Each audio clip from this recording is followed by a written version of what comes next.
Artificial intelligence doctor. User question. Could you give me a list of reasons why this happens to a patient? Single chamber LP placed on May 2024. 11 months later, the patient has nocturnal non-capture. Then the output voltage is increased from 1.25 V to 3.0 V. 3 months later, the nocturnal non-capture comes again.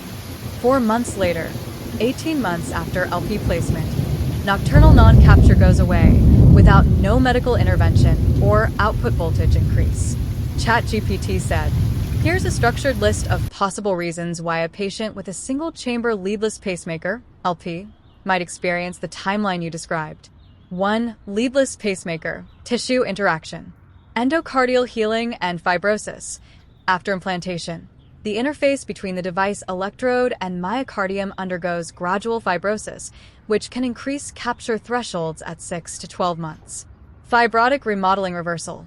In some cases, fibrosis stabilizes or remodels, allowing thresholds to decline spontaneously after 12 to 18 months, explaining why non-capture might disappear later without intervention. 2. Myocardial electrical instability. Circadian variations in excitability. Nighttime autonomic tone, increased vagal activity, bradycardia, can transiently raise capture thresholds, producing nocturnal non-capture. Changes in ion channel dynamics, electrolyte fluctuations, or myocardial repolarization heterogeneity at night may make pacing less reliable. Recovery of excitability. Over time, cellular electrophysiology may adapt, leading to spontaneous resolution of nocturnal non-capture. 3. Device-related causes.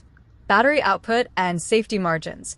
Increasing output from 1.25 V to 3.0 V initially compensates for rising thresholds, but may not fully suppress nocturnal fluctuations. Algorithmic adaptation.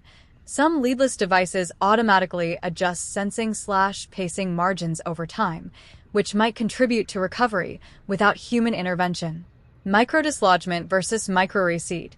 Tiny shifts in the device's position can increase thresholds temporarily, but may settle later as the device becomes encapsulated. 4. Patient-dependent factors. Changes in physical activity. Exercise, detraining, or changes in intrathoracic pressure patterns, e.g., sleep apnea, weight change, can modulate capture thresholds. Underlying myocardial disease. Progressive or reversible myocardial remodeling, e.g., transient myocarditis, ischemia, fibrosis stabilization, may alter pacing thresholds. Autonomic nervous system. Strong vagal tone during sleep can make myocardial capture more difficult, and resolution of autonomic imbalance later could restore capture. 5. Measurement and monitoring issues.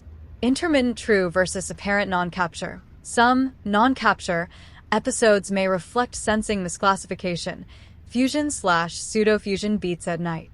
Improved monitoring accuracy. As thresholds stabilize, apparent non-capture may reduce simply because pacing capture is easier to verify. 6. Natural course of capture thresholds in LPs. It is well documented that leadless pacemakers can exhibit a threshold rise around the first year, sometimes requiring higher outputs. In many patients, this phenomenon stabilizes or improves spontaneously over time, 12 to 18 months, matching the course you described.